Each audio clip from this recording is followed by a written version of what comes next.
Estava falando que nessas rodadas de negócio vamos ter uma apresentação e 12 apresentadores, empreendedores que apresentarão seu projeto, seu negócio, seu evento, sua procura por investimentos, enfim, em 3 minutos. Eu vou fazer uma apresentação entre 15 e 20 minutos, aí vai ter um moderador que vai organizar todo o sistema, quem vai falar, quanto, o cronômetro, e eles vão levar dessa rodada de negócios uma ferramenta concreta para criação de realidade na sua empresa, ou seja, engenharia de criação. Uma presença de 3 minutos do que você sabe fazer, do que você ama fazer, do que você escolheu fazer, deve ser algo, teria que ser algo simples, mas aí que começa a história. Existe uma palavra no mito, que é um dos mitos mais conhecidos, que é abracadabra, né? Abracadabra, vou criando enquanto vou falando. E esta era a virtude que se que tinham os grandes iniciados, né? Ou pelo menos que os livros místicos, esotéricos e ocultistas falam que os grandes iniciados tinham, que era esta capacidade de falar e criar. Vou criando enquanto vou falando. As coisas vão se materializando, vão se corporizando. E isto não só, bom, iniciados como Maomé, por exemplo. Maomé também falava de Alá. Alá era palavra e coisa, acaso, né? O próprio Criador, Elohim, cria com o verbo. Falamos e criamos ao mesmo tempo. Os que estavam lá ao pé do Monte Sinai, diz que quando Moisés começa a falar, as palavras se corporizavam ou se materializavam na frente deles. Ou seja, que não era só um discurso, eram coisas que estavam acontecendo ali, feitos materiais. Quer dizer, todos os mitos e todas as culturas nos contam algo semelhante em relação com a palavra, a criação, e já vamos falar de algo que está um pouco acima da palavra no conceito de criador, que é o logos, né? O logos em caráter de lógica, de lei, hum, de luz, principalmente. Se Deus é o verbo é Deus, segundo os escritos, estamos falando logos, Deus é logos, luz. A luz é Deus, Deus é luz. E também é verbo. Por quê? A criação e a fala da criação, quando Deus disse, não se diferencia de quando Deus cria. Ele disse e cria ao mesmo tempo. Cria e disse. E assim no Emuná Elish, no Popol Vuh, os mitos, as profecias, os livros, os manuscritos, os evangelhos apócrifos e os canônicos, todos nos falam disto, de um verbo, de uma palavra poderosa. Se vamos ao realmente tradicional, à tradição, ao antigo, ao Criador, às culturas que criaram, que não só criaram pelo verbo em seus escritos originais e originários, culturas africanas, inclusive, sino que também que os monumentos e os templos que criavam eram proporcionais a essa palavra. Quando nós vemos pirâmides, templos, eles têm uma proporção geométrica que em algum momento falamos proporção áurea, sim, sequência Fibonacci, também, sequência Fibonacci, proporção áurea, em algum momento se encontram. Todas essas proporções, dimensões, proporções matemáticas se conectam com as proporções da palavra e as proporções do cosmos.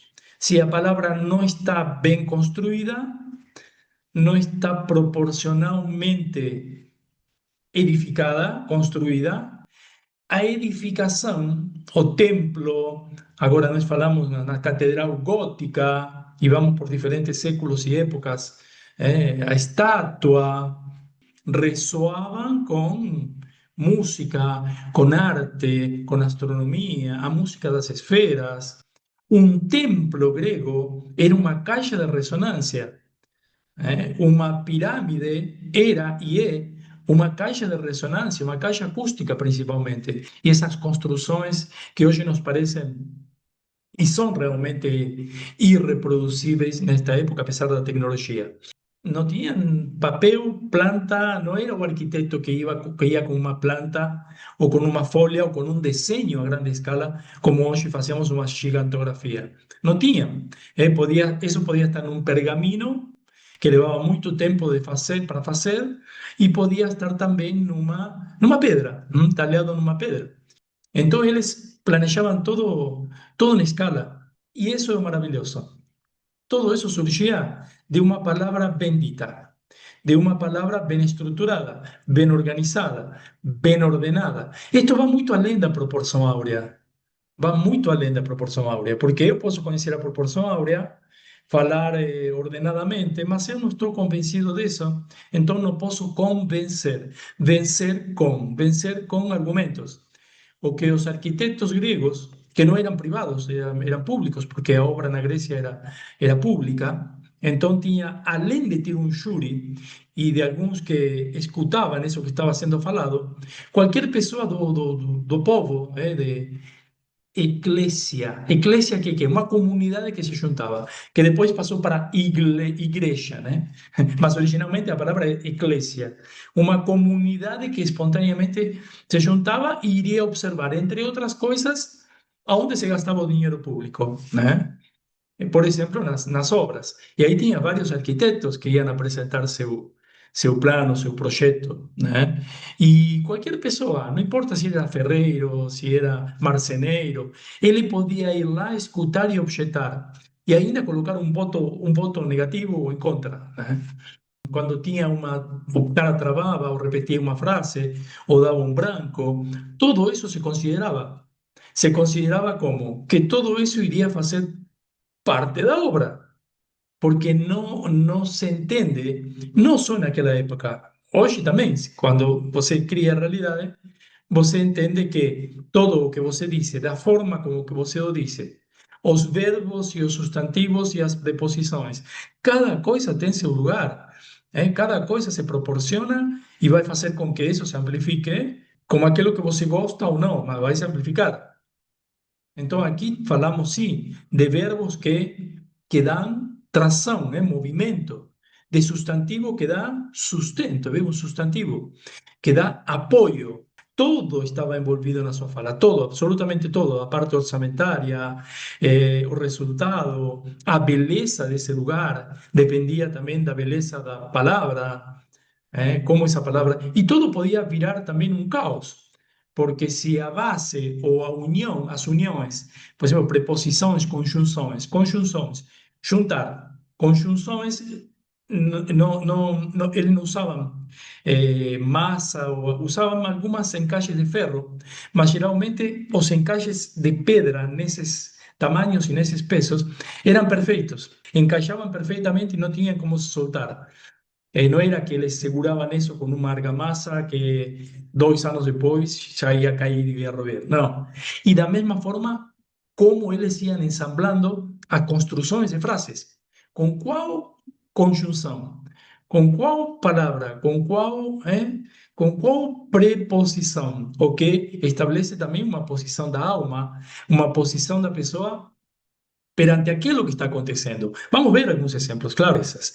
Construção de teu propósito, de teu resultado em 3 minutos. Isso pode ser para teu resultado particular, para tua transformação e também para teu projeto, porque vai apontado a isso, ou seja, ao mercador, a a teu trabalho e todo o teu trabalho interior e teu desenvolvimento interior voltado para o externo, para o mercado, para o Hermes, Hermes Trismegisto, para o Mercúrio, para o Deus do comércio. Então, tudo isto, se você o usa para teu projeto, para o que você tem de projeção de luz, para toda a luz que você tem para projetar, sempre temos luz para projetar. Ah, mas eu não tenho empresa. Não importa, tem luz para projetar. Tem um projeto, ah, mas não tenho um projeto. Sim, mas você quer projetar luz na tua realidade, no teu relacionamento, na tua vida econômica. Ah, então é um projeto. Porque todos precisamos projetar luz. O mundo não vai projetar mais luz se nós individualmente projetamos sombras. Não tem como acontecer as duas coisas concomitantemente. Pessoas projetando sombras e o mundo projetando luz. Ah, mas as palavras são limitadas. Mas o conjunto de palavras não é limitado. A forma como você as encaixa, da mesma forma como se encaixam as colunas dos templos e as paredes de mármore que pesam 300 toneladas, se isso se encaixa no mundo físico, no denso, imagina se não vas a encaixar tua palavra. Eu farei um trabalho maravilhoso. Você acha que a pessoa que está escutando poderia imaginar o maravilhoso? Não. Mas eu digo, o que eu vou fazer? Eu vou fazer tal e tal, tal, tal coisa. Beleza, aí pode imaginar a pessoa. Eu vou fazer com que você trabalhe metade e ganhe o dobro. Ah, beleza. Aí pode ser que seja muito mais entendível do que vou fazer algo maravilhoso ou vou dar meu melhor. Ninguém se interessa por isso. Ninguém se interessa pela ferramenta que você usa para chegar lá, mas sim o lugar onde você vai chegar. Então, essa é uma primeira. Você mostrar aonde você está chegando com o teu projeto. Quanta luz está projetando no mundo ou no universo desse cliente, dessa pessoa, desse sócio que você estiver procurando, e não a ferramenta que vai usar. Fazemos isto com muita vontade. No fundo, não. A pessoa te escuta por obrigação e lemos. O nosso diferencial é. Em quase todas as missões e visões das empresas existe isso. Diferencial competitivo. E parece que isso hoje é o topo, né? E não, na verdade, diferencial só está falando de que você está mergulhado num mundo ultra competitivo. Você está pensando no concorrente quando você fala de diferencial. Porque nunca você vai falar em diferencial em relação ao cliente. Você não quer diferencial em relação, não quer se diferenciar de teu cliente. O que você quer com teu cliente? Conectar com o cliente. Conectar, parecer. Você quer se parecer a teu cliente. ¿Para quê? Para que ele te encontre parecido com ele, para que ele se identifique. Agora, se você diz diferencial, você está querendo se diferenciar de teu concorrente. E isso não interessa a teu cliente. E, além do mais, cansou de ouvir isso, que você tem diferenciais, diferenciais. Bom, me demonstra. Me mostra onde estão teus diferenciais em meu mundo. Você entende? Em meu universo, no produto que você está me entregando. Aonde está o que você vai entregar para mim de diferente? Para teu cliente, importa o que você vai entregar. Não há uma diferença, como eu disse, entre Deus disse e Deus criou. No nível divino, dizer e criar. Esse é o máximo nível, vamos dizer, nível de consciência. E isso que quer dizer, no fundo? Estou eliminando o sistema de causa e efeito. Não preciso esperar que opere um sistema de causa e efeito. O universo, a realidade, tem tanta confiança naquilo que você fala que não precisa esperar que opere essa lei. Diretamente você vai falando e vai criando. No existe orden para quien no ordena. Orden, de manter as coisas ordenadas. E para ordenar, precisamos dizer. Provocar um sistema de causa e efeito. Provocar mais efeitos a partir de nossa palavra alinhada, focada, magnetizada, intencionada, emocionada e entoada. Quanto mais efeitos nós provoquemos, menor vai ser o tempo entre a causa e efeito. Porque se somos nós que provocamos esse efeito, Deus que disse? Deus disse, haja luz. E que aconteceu no instante? Houve luz. Não houve que esperar um dia, porque nesse dia foi criou a luz. No dia seguinte disse, haja árvores e haja rios e haja... Não houve um tempo intermédio, porque houve confiabilidade entre a palavra e o fato. Porque é uma palavra confiável, claro. Tanto a palavra de Elohim quanto a palavra de Yahvé são palavras confiáveis. Não precisam aí de ter um cheque assinado. Então, aí que está, confiabilidade, pistis, a famosa fé, certeza. O sistema de causa e efeito passou a ter certeza de que esse Deus era criador. Passou a ter certeza. Então, as coisas se falavam e se criavam ao mesmo tempo.